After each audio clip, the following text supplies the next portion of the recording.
Sublime gracia del Señor. Les invito a que busquemos en nuestras Biblias, por fin, Mateo capítulo 7. Ay, ya salimos del 6, pero lo que falta, nos vamos a quedar en el 7 un buen tiempo. Mateo capítulo 7. Mateo capítulo 7, vamos a leer los versículos 1 al 6. Cuando lo tengan pueden decir amén. Mateo 7, del 1 al 6, como ustedes saben, estamos estudiando el Sermón del Monte de manera expositiva. ¿Qué es eso? Capítulo por capítulo, versículo por versículo, dándole el sentido al texto que Jesús quiso enseñar, teniendo en cuenta el contexto. ¿Cuál es el mensaje de la predicación expositiva? Lo que Jesús quiso enseñar. No es malo. Más allá de eso son películas, imaginaciones, visiones, sueños y todas esas bobadas. Pero el mensaje de la predicación debe ser lo que Jesús nos quiso enseñar. En primer lugar a su audiencia, es decir, sus discípulos y a los judíos. Y después lo extrapolamos a nuestro contexto, 2000 años después, y sacamos algunas conclusiones para nuestras vidas. Esa es la predicación expositiva. Vamos a leer entonces los versículos 1 al 7. ¿Ya lo tienen? No juzguéis para que no seáis juzgados, porque con el juicio con que juzgáis seréis juzgados, y con la medida con que medís os será medido. ¿Y por qué miras la paja que está en el ojo de tu hermano y no echas de ver la viga que está en tu propio ojo? ¿O cómo dirás a tu hermano, déjame sacar la paja de tu ojo, y he aquí la viga en el ojo tuyo? Hipócrita, saca primero la viga de tu propio ojo, y entonces verás bien para sacar la paja del ojo de tu hermano. No deis lo santo a los perros, ni echéis vuestras perlas delante de los cerdos, no sea que las pisoteen y se vuelvan y os despedacen. Amén. Vamos a orar. Padre de la gloria, te damos gracias por tu palabra.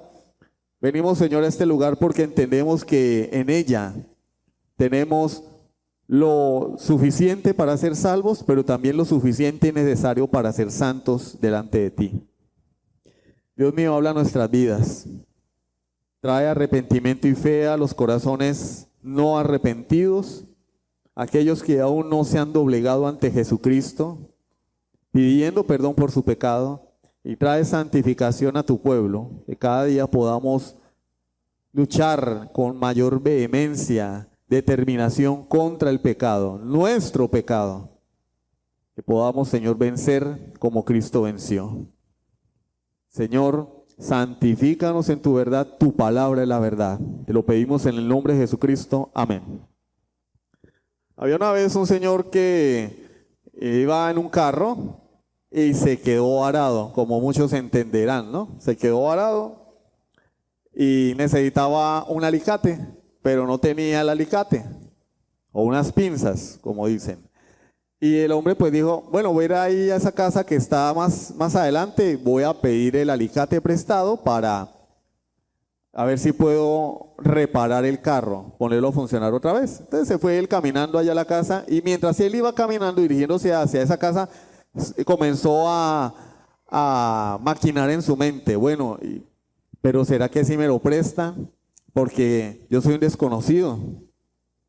Ese señor no me conoce a mí, no me va a prestar la herramienta. ¿Será? No, pero pues, ¿quién no lo va a hacer una obra de caridad así? Prestar una herramienta, yo estoy varado, la necesito. No, de pronto me la presta. Y caminando decía, no, pero qué tal que sea tacaño, sea esas personas que no les gusta prestar la herramienta, que son celosos con sus cosas y no me la preste. Y yo le diga y quede como un cuero, ¿no? Bueno, pero yo voy a ir de todas maneras porque no se pierde nada. Llega este hombre y toca la puerta. El propietario de la casa le abre y le dice, buenos días, ¿en qué puedo servirle? Y él le dice, ¿sabe qué? Quédese con su alicate.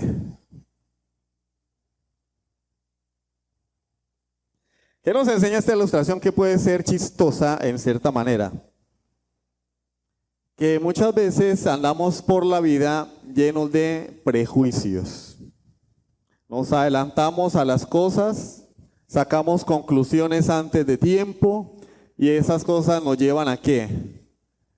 A actuar de manera errónea, actuar de manera incorrecta. Sacamos conclusiones por inferencia, suposiciones, pero que están alejadas de la realidad. Y eso nos lleva a emitir juicios equivocados y a tomar acciones equivocadas. Llegamos a este capítulo 7 del Evangelio de Mateo y pareciera que no tiene nada que ver ni con el mensaje anterior, capítulo 5 y 6, y que es un sancocho. Nosotros llegamos a Mateo 7 y pensamos que es un sancocho. Miren, tenemos el juzgar a los demás por un lado, después se nos habla de la oración y la regla de oro. ¿Eso qué tiene que ver? Después la puerta estrecha, dos puertas, una estrecha y una ancha. Después los falsos profetas. Por su fruto los conoceréis, guardaos de los falsos profetas. Después el Señor diciéndole a los falsos profesantes, nunca os conocí. Y finalmente, dos albañiles. Dos hombres que construyeron dos casas. El uno en una roca y el otro en la arena. ¿Qué tiene que ver eso? O sea, el Señor acá se puso a decir cosas sin ton ni son, a inventar historias que no tienen la una que ver con la otra. ¿Será? Bueno, la mayoría de las personas piensan eso. Es un error. El capítulo 7 no es una recopilación proverbial de historias y dichos sin ninguna conexión, nada más alejado de la realidad. Evidentemente, si leemos con atención, vamos a ver que hay un tema profundo que corre a lo largo de todo el capítulo. ¿Cuál? El juicio. Inicia con el versículo 1, no juzguéis, y corre a lo largo de todo el capítulo. Cómo debemos juzgar a los falsos creyentes, cómo debemos discernir el bien del mal, saber quién es un falso profeta basado en su fruto, basado en lo que enseña. Cómo podemos discernir quién es un verdadero, un falso creyente, sabiendo en qué camino está, por cuál puerta entró. Cómo podemos discernir un verdadero creyente no por lo que dice, Señor, Señor, sino por lo que hace. ¿Cómo podemos saber quién es un verdadero, un falso creyente basado en la vida que lleva? ¿Cómo reacciona ante las aflicciones? ¿Firme sobre la roca o se deja llevar? Entonces hay un elemento a lo largo de todo el capítulo y se llama el juicio, el discernimiento. Para poder interpretar el capítulo 7 y todas sus secciones, tenemos que tener en cuenta todo el contexto del sermón también. Porque un texto sacado de contexto es un pretexto. Recordemos que el Sermón del Monte no son muchas enseñanzas, es una sola. Es una sola. Capítulos 5, 6 y 7 son la misma predicación. El Señor se sentó a enseñar y ¡bra! 3 capítulos de una sola. Entonces hay un tema allí que gobierna o domina todo el sermón. Entonces, antes de afirmar cualquier cosa sobre el sermón, sería bueno mirar el contexto general del sermón, ¿sí? Entonces, el título de la predicación de hoy es No juzguéis. Vamos a ver qué es eso, ¿no? No juzguéis. Y vamos a ver dos punticos. En primer lugar, el contexto del capítulo 7. Capítulo 7 hace parte de un todo. ¿Cuál es ese todo? El Sermón del Monte. ¿Cuál es el problema?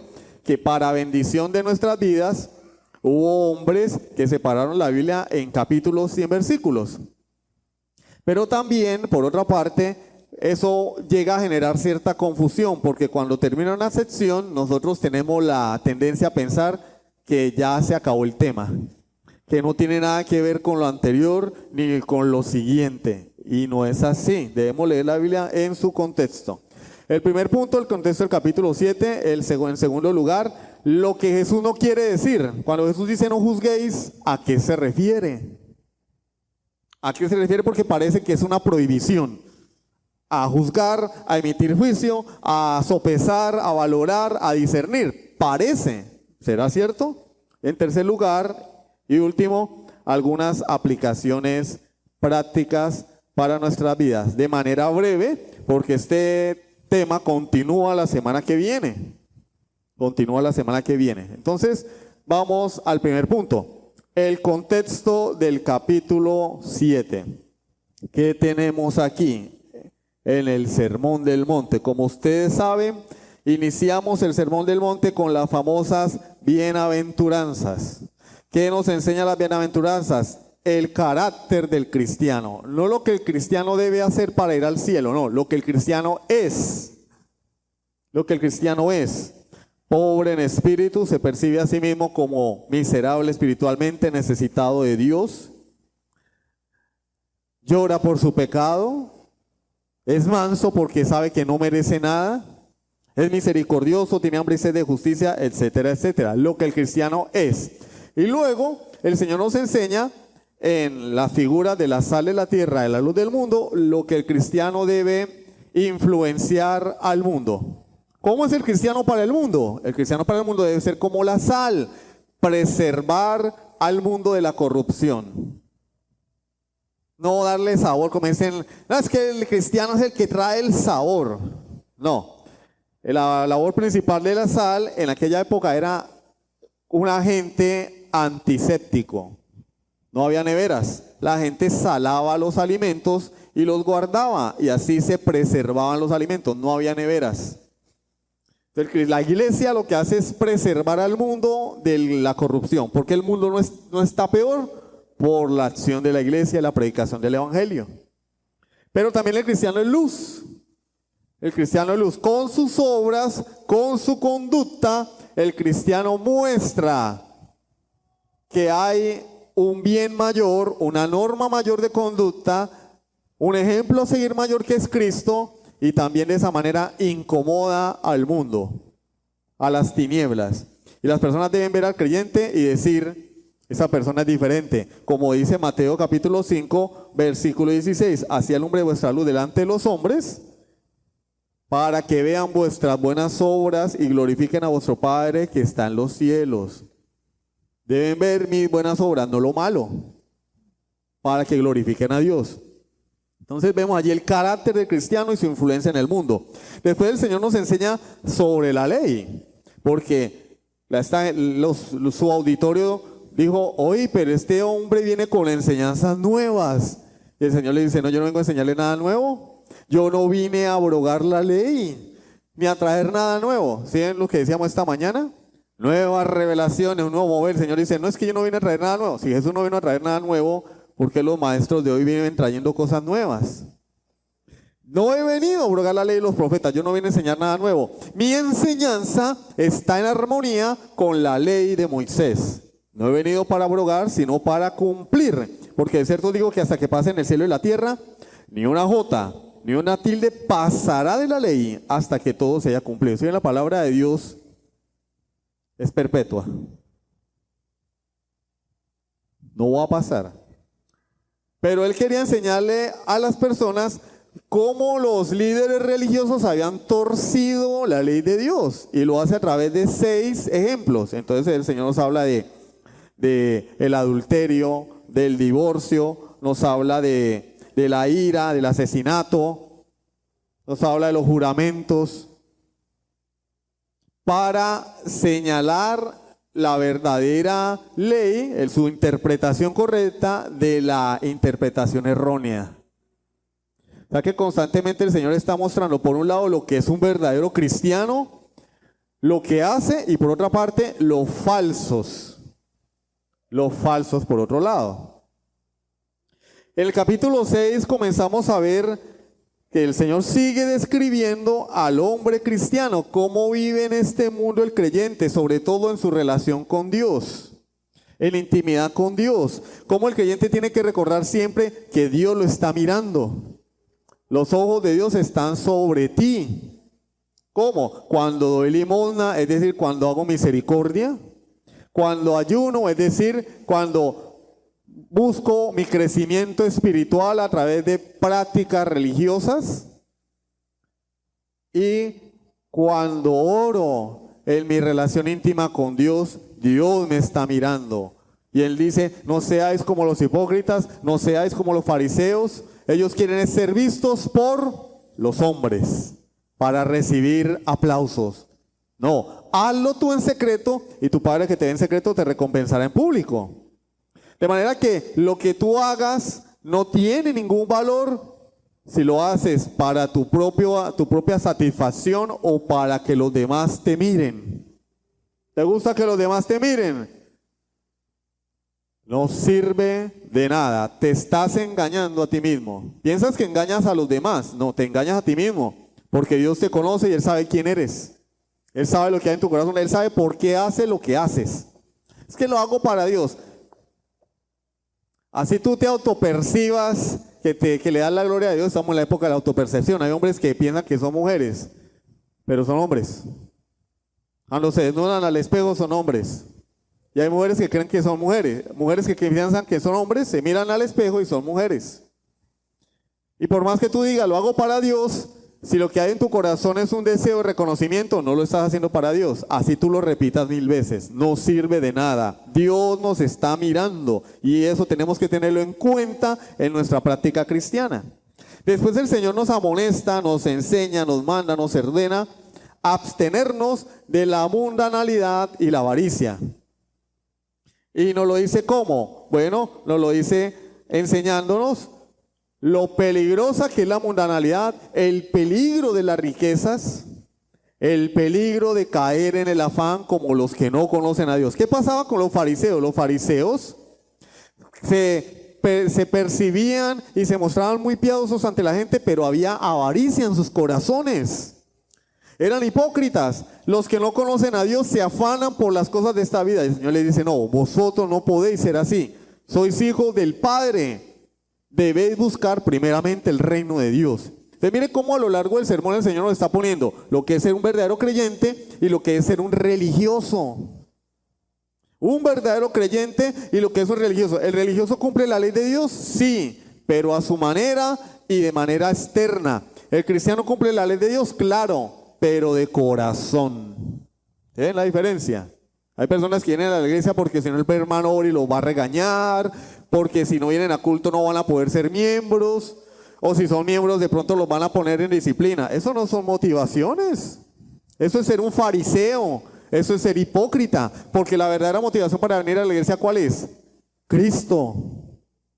Amo a Cristo, amo su palabra, quiero ser enseñado quién es Dios, quién me salvó, y yo quiero saber cómo puedo vivir para Él. Esa es la razón por la cual todo creyente debe venir a la iglesia. No porque no, es que si no voy, me van a sacar de la membresía. No es que si no voy, el hermano va a empezar a llamar, que por qué no vino y tal, y no quiero ese siriría, no, qué canzones. Es que si no voy me van a mirar mal. No, eso es ser un fariseo. O llevar la cuenta de cuántas veces, y mire, yo en todo el año no he faltado, me merezco una estrellita. Llevar la cuenta de nuestras buenas acciones, no. Eso es ser fariseo. Dios nos lo pone de esa manera a través de Jesucristo en esta enseñanza del Sermón del Monte. Nos enseña entonces el peligro de la mundanalidad. Es muy sutil la mundanalidad, es sutil. Se disfraza como algo bueno, pero en realidad no es buena. ¿Venir a la iglesia es bueno? Sí. ¿Servirle a Dios es bueno? Sí. Ahora, el problema es la motivación, reconocimiento, aplausos, promoción. Un peligro en la mundanalidad, el deseo de reconocimiento, la fama, el tener influencias. Eso es lo que enseña, lo que nos ofrece el mundo. Pero Jesús dice no. Tienes tu justicia. Mateo 5:20. Tu justicia debe ser superior a la de los escribas y fariseos. Ellos cumplen la ley, sí, pero tú tienes que ir más allá. ¿Y qué es ir más allá? No cumplir la ley, amarla y cumplirla. Un hombre puede abstenerse de entrar en un prostíbulo. Hay dos hombres, pasan por el mismo prostíbulo. No entra ninguno de los dos. Qué buenos esposos. Ay, qué buenos esposos. No, el uno no entra porque dice, ¿qué dirá la gente de mí? El qué dirán. Si me acuesto con una prostituta, me voy a contagiar de alguna enfermedad. ¿Estuvo bien lo que hizo? Sí. ¿Está bien la motivación? No. El otro dice, yo no entro ahí porque amo a Dios. Y Él es suficiente para mí. Me ha dado una esposa que me es suficiente y Él dice en su palabra, no adulterarás. ¿Hace bien? Sí. ¿La motivación es buena? Sí. ¿Sí ven la diferencia entre el religioso y el creyente, o lo que debe ser el creyente? La medida del creyente, la justicia del creyente debe ser superior a la del escriba y fariseo. Esto nos lleva a nuestro segundo punto. Ya vemos, tenemos un panorama más general del sermón. Ahora vamos al capítulo 7. Segundo punto. Vamos a ver qué es lo que quiso decir Jesús, pero en este caso sería bueno saber lo que no quiso decir. ¿Qué no quiso decir Jesús?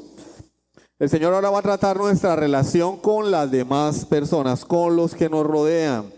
Pero lo fundamental aquí no es hacer las cosas para que los demás piensen bien de nosotros, porque lo que importa en última instancia es lo que Dios piensa de mí. Lo que Dios piensa de mí. Versículo 1. No juzguéis para que no seáis juzgados. Gloria a Dios. Se acabó ya la predicación. No juzguéis. ¿Será lo que quiso decir Jesús?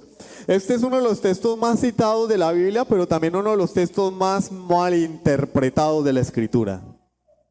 Uno de los textos más violentados de la palabra del Señor. Cuando una persona señala un pecado, los demás se levantan y dicen, no juzguéis. No juzguéis para que no seáis juzgados. Eso es falta de amor. ¿Será verdad?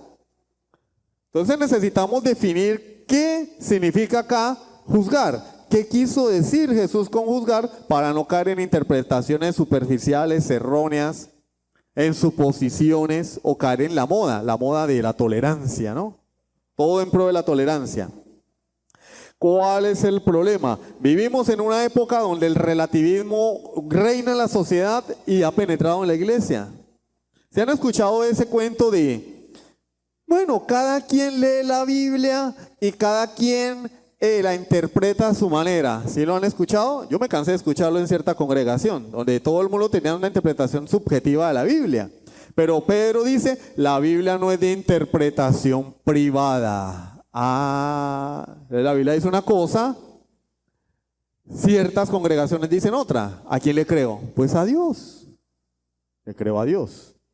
Pero vivimos en esa época, el relativismo, el subjetivismo. No, bueno, lo que a mí me parece bonito, puede que a la hermana Mariona no le parezca bonito. Lo que a mí me parece malo, puede que a la hermana no le parezca malo. Cada quien tiene su visión de las cosas y todas las visiones hay que respetarlas porque vivimos en el siglo del amor, la tolerancia, el siglo de la paz. Y en nombre de eso se rechazan las posiciones firmes, la ortodoxia, los dogmas que han persistido en la iglesia durante siglos, que han gobernado a la iglesia durante siglos. Y hoy en día pues no hay verdades absolutas. Todo es relativo, incluso dentro de la misma iglesia. No, bueno, pero eso dice usted. Yo pienso otra cosa porque tú tienes tu verdad, yo tengo la mía. ¿Será eso? Hoy en día no hay convicciones. Vivimos en una época en la que la verdadera masculinidad es rechazada. En otro tiempo los hombres eran fuertes, determinados, con convicciones, guerreros que estaban dispuestos a morir por lo que creían.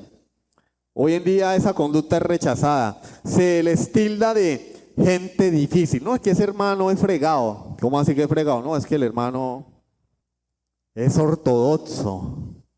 El hermano es dogmático. El hermano no da el brazo a torcer. Eso es malo. ¿Qué se promueve hoy? Ser blandito.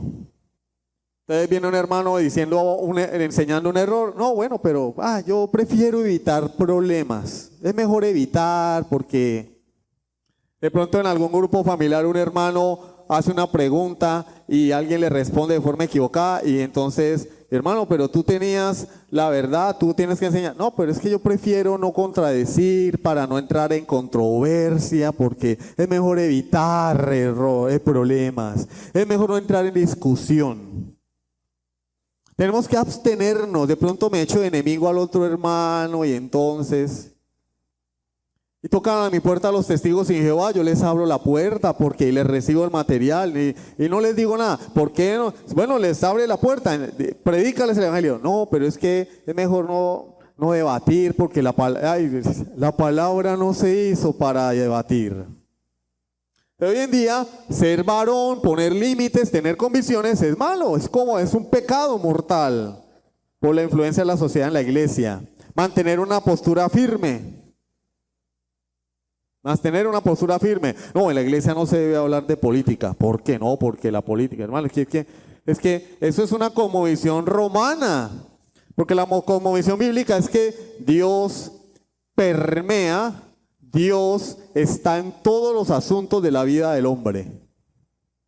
La visión política del cristiano tiene que estar gobernada por la palabra. El hombre, el creyente, debe hablar de la política basado en la palabra de Dios.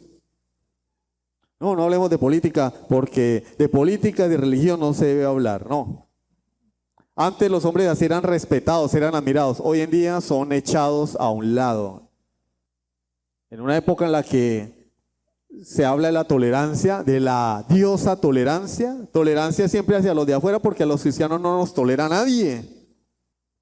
No los tolera nadie. En esta semana degollaron un poco de creyentes en África. Nadie habla de eso. Nadie habla de eso.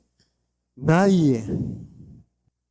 Si le pegan a un gay, ay, hermano, se armó la de Troya. Se armó la de Troya. Se armó la de Troya, hermano. No es que ni pegarle.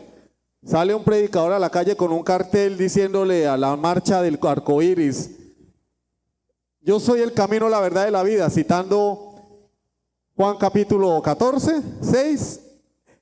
Lo meten preso. Lo meten preso. En Canadá meten preso a un papá porque no quiere que a sus hijos les hagan cambio de sexo en la escuela. Lo meten preso. Pero asesinan a los creyentes todos los días, de manera sanguinaria, y nadie dice nada. Si ven la locura en la que está el mundo, y esa locura ha penetrado la iglesia.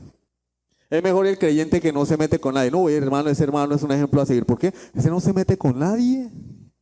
Ni habla. Calladito.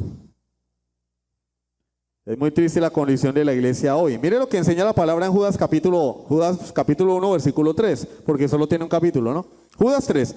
Amados, por la gran solicitud que tenía de escribiros acerca de nuestra común salvación, me ha sido necesario escribiros exhortándoos que contendáis ardientemente por la fe que ha sido una vez dada a los santos. ¿Qué dice el Señor a través de Judas? No el Iscariote, el otro. Me ha sido necesario escribirles, amados hermanos, que contiendan, luchen, defiendan ardientemente. No dice defiendan la fe, contiendan por la fe, luchen por la fe. Dice ardientemente. ¿Ustedes alguna vez han tenido un deseo ardiente en el corazón? ¿Ha habido alguna vez un deseo ardiente en tu vida? Y solamente pues se puede comparar a las relaciones sentimentales, ¿no? Cerraron la frontera, pero mi novia me está esperando. Pues me voy por la trocha, porque tengo el deseo ardiente de verla. No me importa que se cerrara la frontera, me voy por la trocha. Si no hay quien me pase el río, paso el río nadando. Pero yo llego allá porque tengo un deseo ardiente por verla. Hermano, ¿por qué no ir al culto? Es que no había mototaxis. Me quedé sin gasolina. Ya no hay deseo ardiente en el corazón de los creyentes para honrar a Dios en su día. Hermano, ¿por qué no vino al culto? Es que el cielo estaba nublado. Me derrito si cae agua. ¿Sí? Le damos prioridad a muchas otras cosas, ¿cierto? Deseo ardiente, llovió. Uy, pero tengo examen en la universidad. No puedo faltar. ¿Qué hace la gente? Agarra un paraguas, una sombrilla, o se agarra una bolsa de basura, le abre 3 rotos. ¡Pim! ¡Pim! Y se embolsa ahí y se va a presentar su examen porque tiene una necesidad ardiente de presentarlo. Sabe que va a perder, que puede perder la materia si no presenta su examen. Ese es el deseo que tenemos que tener a la hora de defender la fe. No hay que ser tolerantes, es mejor no tener problemas, amor y paz. como los hippies en la década de los 60, ¿no? Amor y paz. Pero acá espero que no haya ningún hippie, que todos seamos creyentes. Continuemos. ¿Qué quiso decir Jesús con no juzguéis entonces? ¿Será que el Señor está promoviendo que no juzguemos a nadie, que no pongamos a funcionar el discernimiento? ¿Nos está prohibiendo formar una opinión de algo, de alguien y expresar esa opinión? O sea, no tenemos que tener opinión. No juzguéis. Entonces el pastor de la iglesia se acostó con la del coro y alguien se levanta y dice, eso es pecado, y se levanta alguien más bueno que Dios. No juzguéis. A los 3 meses lo tienen otra vez predicando. No, eso no está bien. La Biblia dice que está descalificado para el ministerio. Tiene que ser marido de una sola mujer. No juzguéis. La Biblia dice, Mateo 7, no juzguéis. ¿Será que el Señor está hablando de eso? La amonestación de nuestro Señor, no juzguéis, no puede entenderse como un mandato a suspender nuestras facultades críticas. Ponerle pausa al cerebro. Y quedar ahí como un maniquí, como un zombie. El Señor no nos está ordenando volvernos ciegos ante la falta de los demás, fingiendo que aquí no pasó nada. Acá no está pasando nada. La mayoría de creyentes son así, vienen a ponerle a uno las quejas. Hermano, mire que fulano, que futano, que... La Biblia no enseña eso. La Biblia dice, si tu hermano peca, ve tú, repréndelo. No dice, ven, ponle la queja al pastor. Pero como todo el mundo quiere ser bueno, no meterse en problemas, ¿no? Yo cómo le voy a llamar la atención al hermano, ¿no? Mejor que lo haga el pastor. Pero la Biblia no enseña eso. El pastor no es el cura de la iglesia. El pastor no es el cura de la iglesia al que vamos a ponerle quejas. La Biblia dice, tu hermano peca, ve tú y repréndelo. No dice, ve, ponle la queja al pastor. Conviértete en un chismoso, porque eso es el chismoso. Ir a decirle al pastor lo que yo no tengo el valor de decírselo a esa persona. Eso es ser un chismoso. Tengo que tener el valor, porque es lo que manda la Biblia. Pero es que el hermano se pone bravo. Amor y paz, amor y paz. El Señor nos está pidiendo que evadamos toda crítica, que rehusemos discernir entre lo bueno y lo malo, lo justo y el pecado, lo santo y lo profano. El Señor nos está diciendo, no, tranquilos, anden por la vida como los animalitos que no saben qué es lo bueno y qué es lo malo, sin discernimiento. El perro tiene tanto discernimiento que vomita y se come el vómito. ¿Vamos a vivir por la vida así, sin discernimiento? No. En primer lugar, esto va en contra de la naturaleza misma del hombre, porque el hombre es creado a la imagen de Dios y Dios tiene la capacidad de emitir juicios de valor. Dios juzga. Y el hombre es creado a imagen de Dios. El hombre tiene la capacidad de emitir juicios, de discernir, de meditar, sopesar, reflexionar y decir, esto es bueno, esto es malo. No es lo que Jesús está enseñando. El Sermón del Monte nos enseña, como ya vimos, desde el principio al fin, cómo el Señor juzga. Los fariseos son así. No seáis como los fariseos. Tú tienes que ser así. Oísteis que fue dicho, no adulterarás. Pero yo os digo que cualquier hombre que vea a una mujer y la codicia en su corazón, ya adulteró. Esta enseñanza es errónea. Esta es la verdadera enseñanza. El Señor constantemente está discerniendo y emitiendo juicios. ¿Por qué nosotros deberíamos actuar diferente? Entonces vamos a ver un poquito aquí de hermenéutica. ¿Qué es la hermenéutica? La ciencia de la interpretación, en este caso de la Biblia. Vamos a aplicar 2 principios. En primer lugar, el principio del contexto inmediato. Un texto sacado de contexto es un pretexto. La Biblia no es un libro de citas. La Biblia es un libro que tiene un tema, Cristo y su plan de salvación. Y cada capítulo tiene un tema. Cada mensaje tiene un tema que gobierna ese texto de principio a fin. Vamos a ver qué nos dice Jesús acá. Vamos al contexto inmediato, es decir, el contexto inmediato del capítulo 1, del versículo 1 son los versículos que le preceden y le siguen. Entonces vamos a leer algunos versículos que le siguen. Por ejemplo, ¿por qué miras la paja que está en el ojo de tu hermano? Versículo 3, y no echas de ver la viga que está en tu propio ojo, para yo ver la paja y la viga que tengo que hacer. Tengo que hacer un ejercicio de observación y sacar una conclusión, ¿cierto? Yo tengo que saber, uy, mire, yo no puedo andar por la vida así. No veo. ¿Cómo dirás a tu hermano, déjame sacar la paja de tu ojo y he aquí la viga en el ojo tuyo? Hipócrita, dice el Señor. Saca primero la paja de tu propio ojo y entonces verás bien para sacar la paja del ojo de tu hermano. Yo tengo que saber qué es lo malo para poder corregir en mi vida y después corregir a mi hermano. Entonces no juzgues, no te metas con nadie. No. Continuemos. Versículos 15 y 16, capítulo 7. Guardaos de los falsos profetas que vienen a vosotros con vestidos de ovejas, pero por dentro son lobos rapaces. ¿Yo cómo voy a saber quién es un falso profeta? Entonces el Señor cuando dice no juzguéis quiere decir que no, pues yo escucho a Dante Gebel, mencionó a Dios, aleluya. Escucho a Carl Luna, mencionó a Dios, aleluya. A Guillermo Maldonado, mencionó a Dios, aleluya. Al apóstol José Satirio Santo, mencionó a Dios, aleluya. Y todos nos lo tragamos. ¿Será que eso es lo que está diciendo el Señor?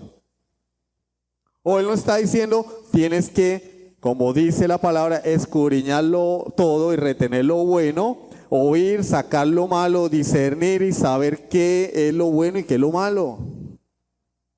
Porque hablan en nombre de Dios, pero no vienen de Dios. No vienen de Dios.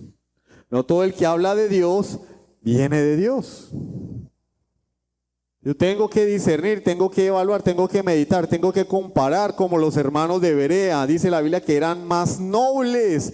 Hay nobleza en el ejercicio de oír y comparar con la Biblia. Dice que ese acto es un acto noble, contrario a oír y comer entero. Pues igual, lo que importa es que hablan de Dios. Todos los caminos conducen a Roma, no importa. No, que hablen de Dios, pero ¿de cuál Dios me están hablando? ¿El de la Biblia? Como Aarón le dijo al pueblo de Israel, no tenían discernimiento. Salen de Egipto, Moisés va al monte a hablar con Dios, 40 días, 40 noches, Dios le da las tablas de la ley. Cuando Moisés desciende, estaban en tremenda orgía, adorando a un becerro hecho de oro. Y Aarón no les dijo, este es Ra, este es Osiris. No, él les dijo, este es Jehová que te sacó de la tierra de Egipto. Ay, sí, ese es Jehová, aleluya. Este es Dios, el Dios que quiere lo mejor para ti, te va a hacer rico, te va a hacer millonario, te va a quitar tus enfermedades. Este es el mandadero tuyo. Y la gente, ay, yo quiero ese mandadero, sí. Ay, lloramos la baba. Tenemos que discernir, no es un llamado a hacernos lo de la vista gorda, lo que el Señor está enseñando acá. Por su fruto los conoceréis. Yo tengo que mirar el fruto del profeta, del maestro, del pastor, su vida y su enseñanza. Y evaluar. ¿Es un verdadero profeta o es un falso profeta? No, pues es que es más carismático, eso es un amor. Yo he escuchado personas que idolatran a cierto pastor. No, pero es que ese pastor es un amor, tiene una ternura que enseña. Tuerce la Biblia. ¿Cómo es su vida? No, pues tiene cosas, tiene guardados, tiene chicharrones guardados. Pero nos dejamos llevar por las apariencias. No, el pastor Boribe, qué fregado. No, a ese no lo quiere ni la mamá. Bueno, pues ¿qué le vamos a hacer? ¿Qué le vamos a hacer? Por su fruto los conoceréis. Entonces, ¿cómo puede alguien cumplir estos mandamientos? No dar lo santo a los perros, ni echar las pelas a los cerdos. Discernir a los falsos profetas si no observamos, evaluamos, sopesamos, reflexionamos, meditamos, discernimos y luego sacamos una conclusión haciendo un juicio. Que cuando yo digo que algo es bueno y que otra cosa es mala, yo estoy haciendo un juicio. Caso contrario es, venga para acá.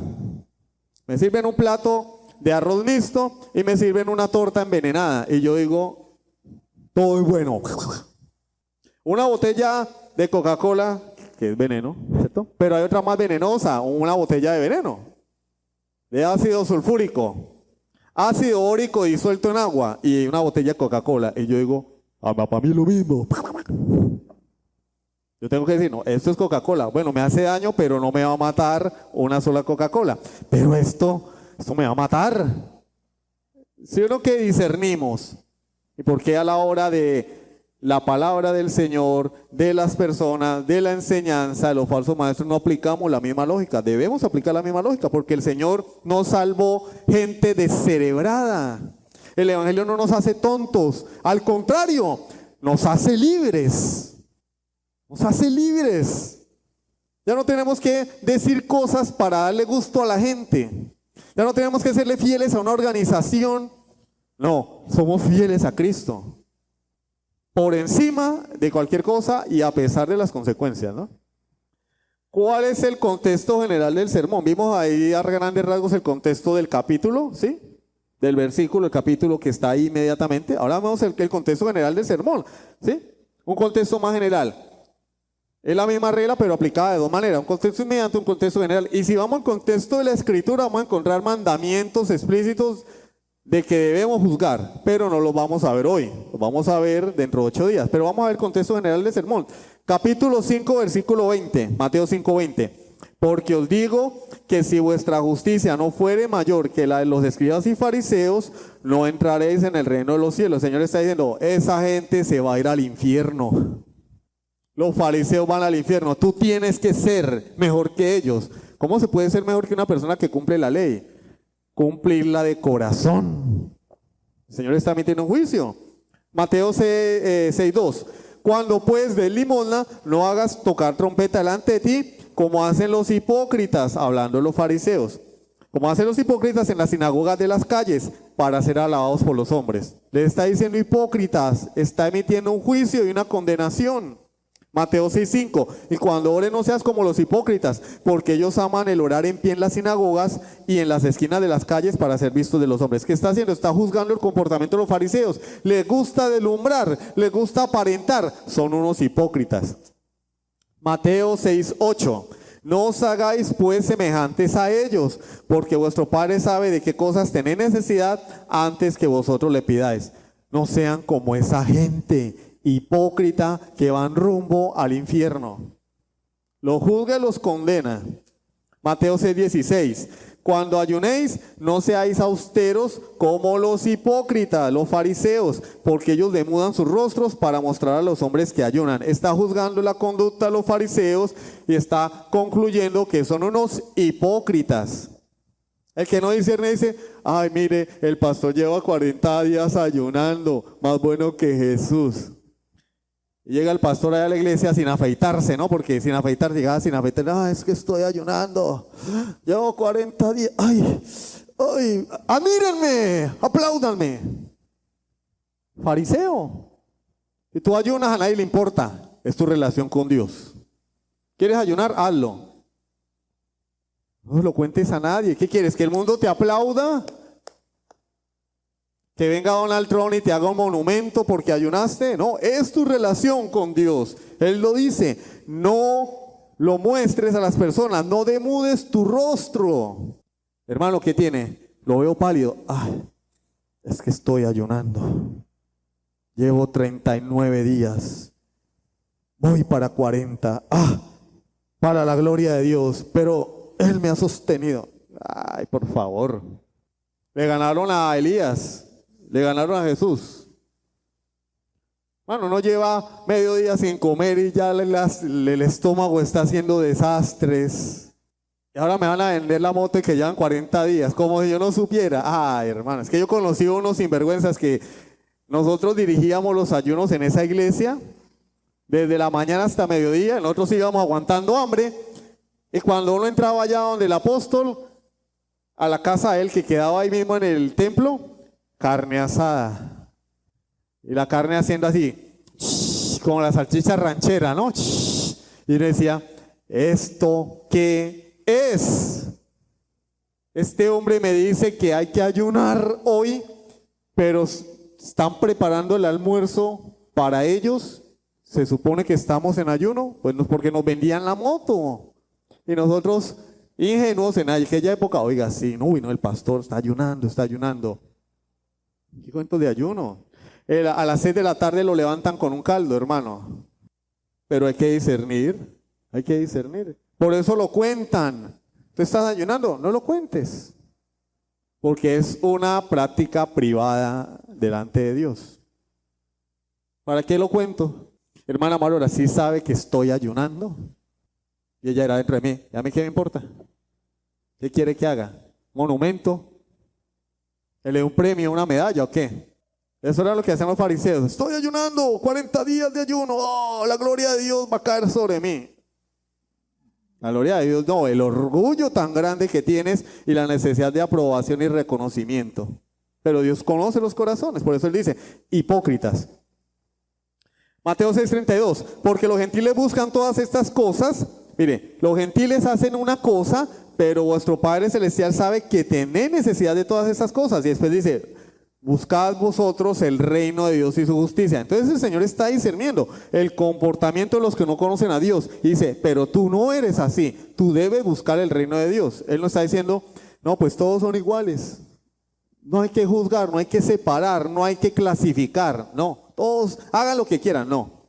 El gentil se comporta así. Su prioridad son las cosas de este mundo. El creyente busca primero el reino de Dios.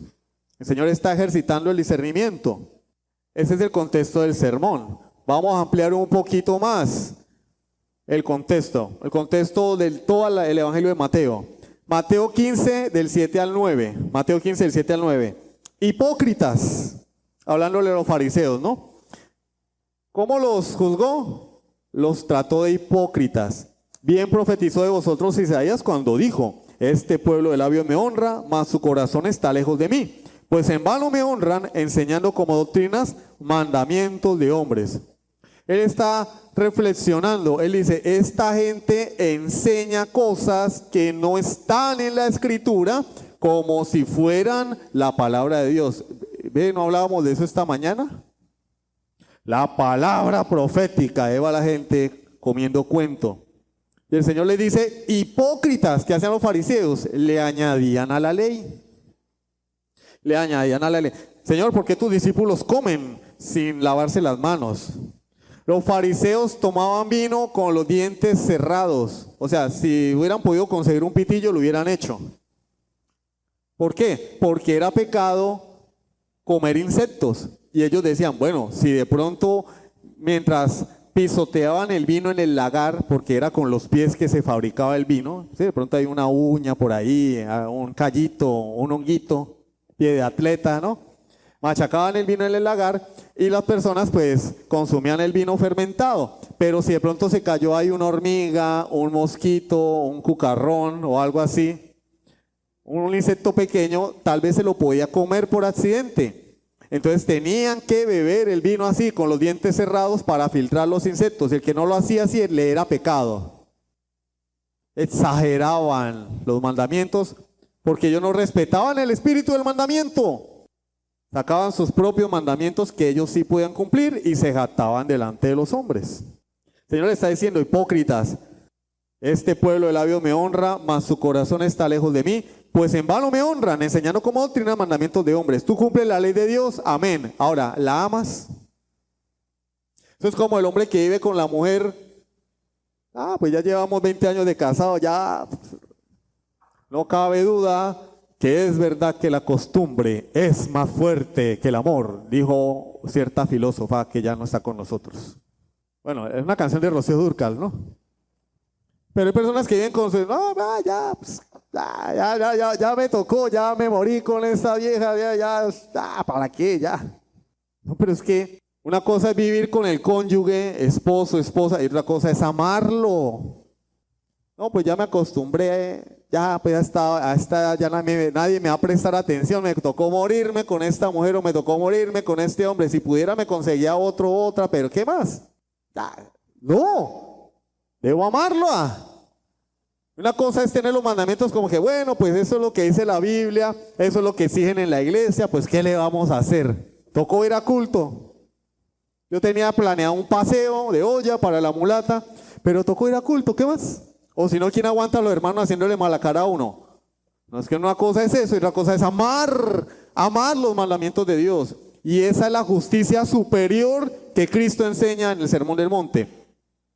Si tu justicia no es superior a la de los escribas y fariseos, no entrarás en el reino de los cielos. El Señor nos está diciendo que tenemos que guardar los mandamientos por guardarlos. Nos está diciendo, tú tienes que amar los mandamientos y guardarlos. Y eso solo lo pueden hacer los hijos de Dios.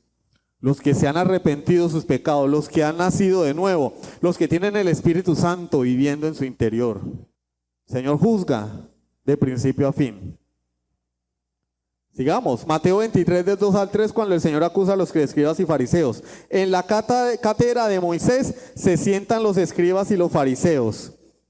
Así que todo lo que os digan que guardéis, guardadlo y hacedlo. Mas no hagáis conforme a sus obras, porque dicen y no hacen. Entonces, allá están los pastores.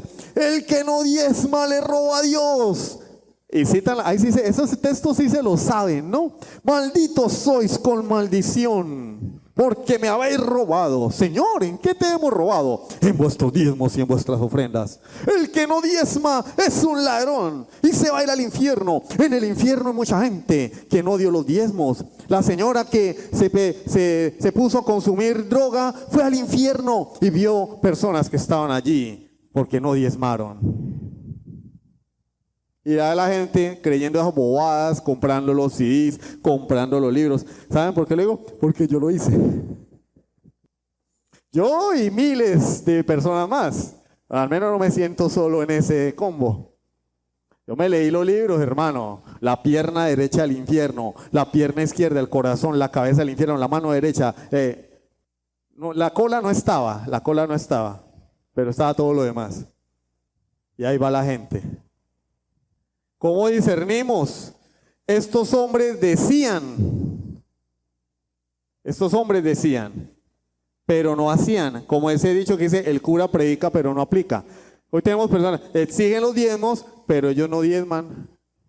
No diezman. Si el pastor, los levitas diezmaban, ¿sí o no? En la ley de Moisés, daban el diezmo del diezmo. Estos exigen diezmos, pero ellos no diezman. ¿Qué cosas? Piden las primicias, pero ellos no dan las primicias. ¿Qué cosas?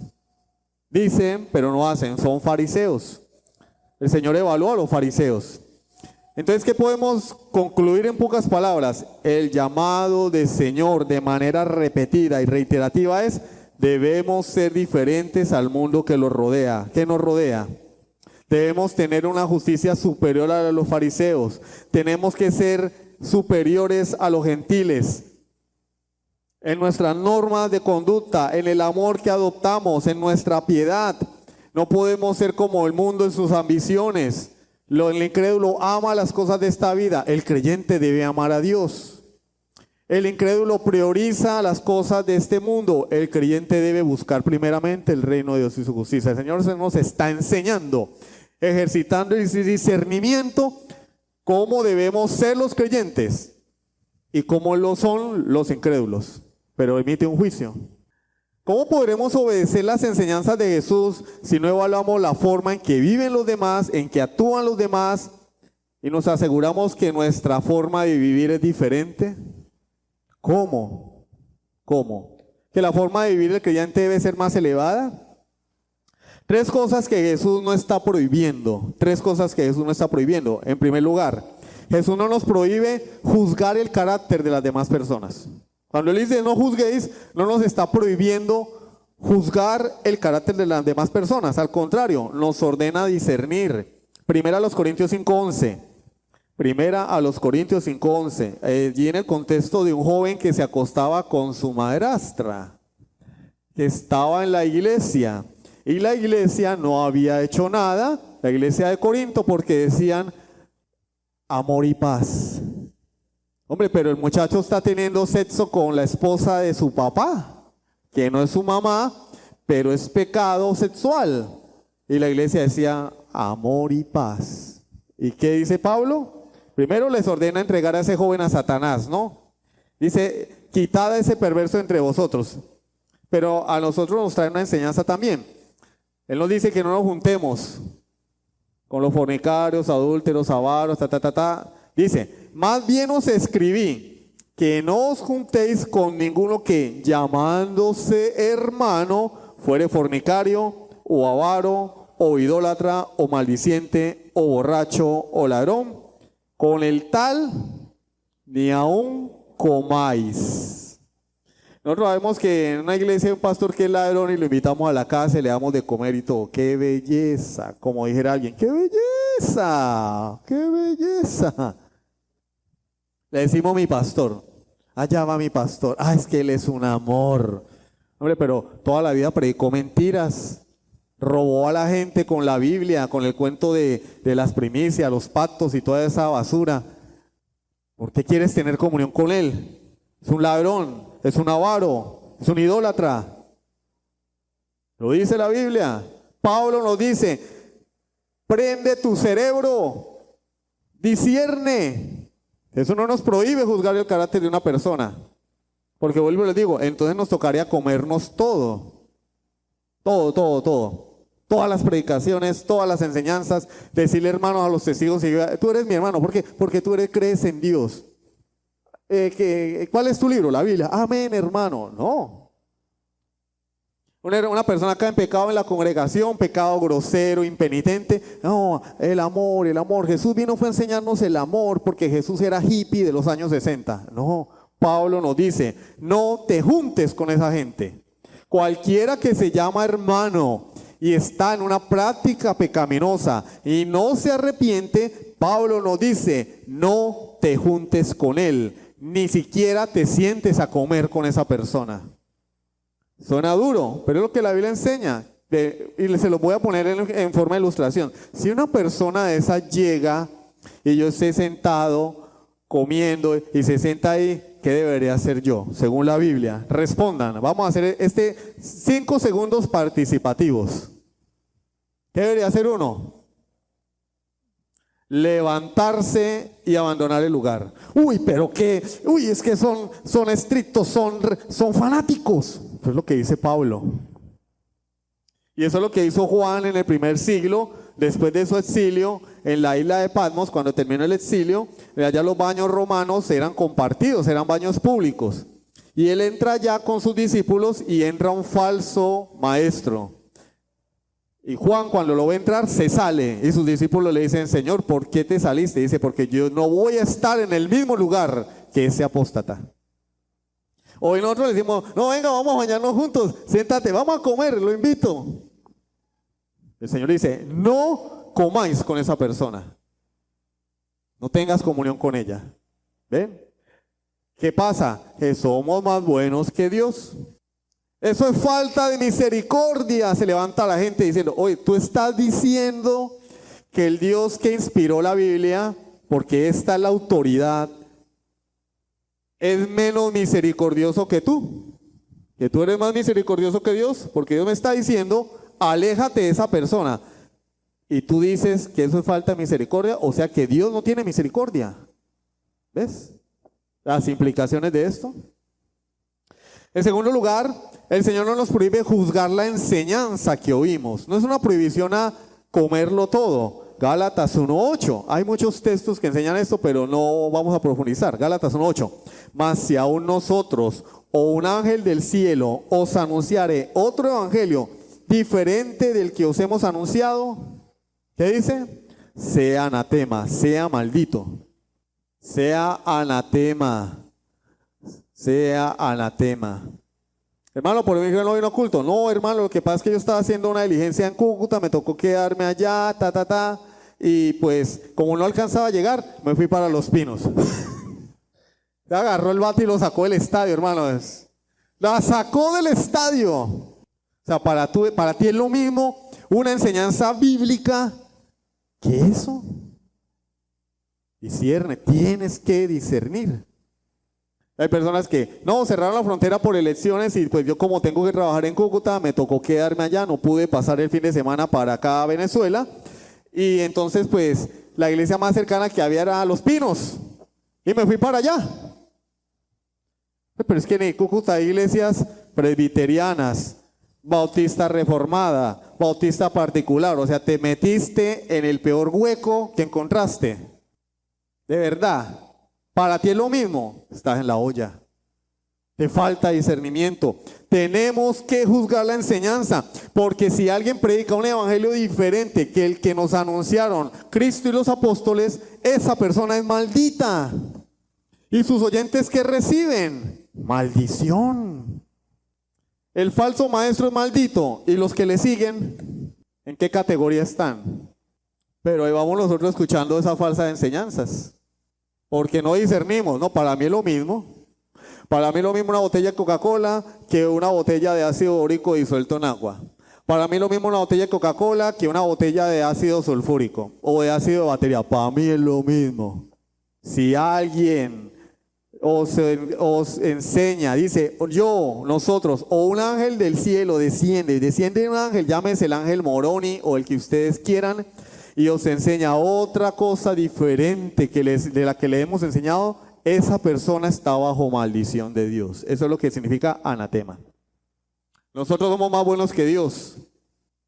No, es que, bueno, sí, es que, pues, el hombre se equivocó en la profecía, pero es que errar es de humanos. Es que Dios no se equivoca. Si Dios habla, no se equivoca. Y si esa persona habla en nombre de Dios y se equivoca, es un falso profeta. ¿Y yo dónde quedo? Soy seguidor y discípulo de un falso profeta. Tengo que discernir. Y en tercer y último lugar, Jesús no nos está prohibiendo ejercer la disciplina en la iglesia.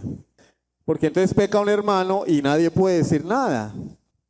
O vamos y le decimos al pastor para que el pastor le jale las orejas. Cuando es responsabilidad de cada hermano, según Mateo 18, versículos 15 al 17. Dice, si tu hermano peca contra ti, ve tú y repréndele estando tú y él solos. Si te oyere, has ganado a tu hermano. Mas si no te oyere, ¿qué dice? Busca 2 testigos para que en boca de 2 o 3 conste toda palabra. Si te oyere, has ganado a tu hermano. Si no los oye, dilo a la iglesia. Lleva la situación a la iglesia, a los ancianos. Y si no oye la iglesia, ¿qué dice? Tenle por gentil y publicano. ¿Qué nos está diciendo el Señor allí? ¿Qué nos está narrando? Un juicio. ¿Sí o no? La persona se presenta, primero se le llama la atención, después se presenta ante 2 o 3 testigos y si no hace caso se presenta ante la iglesia y se juzga su situación. Si no se arrepiente, se le expulsa de la iglesia, se le considera un incrédulo. Ahora, ¿dónde se hace eso hoy en día? Vuelvo y le repito, conozco pastores, entre comillas, que se han acostado con 2 o 3 mujeres que no son su esposa y siguen pastoreando. ¿Por qué? Porque vea, reportan dinero. Es que ese hombre trabaja mucho en la obra. Entiéndase, roba a la gente con la Biblia y da las ganancias a la organización. Aleluya, aleluya. Pero la Biblia dice no. Si no se arrepiente, expúlsale de la iglesia porque es un incrédulo. Y otros pasajes como Tesalonicenses, donde Pablo dice, señaladlo, pónganlo aparte. Uy, qué falta de misericordia. Cuando el niño de ustedes se porta mal, ustedes lo dejan. Bueno, hoy en día sí, dejan que los niños hagan lo que les da la gana. Sublime gracia del Señor.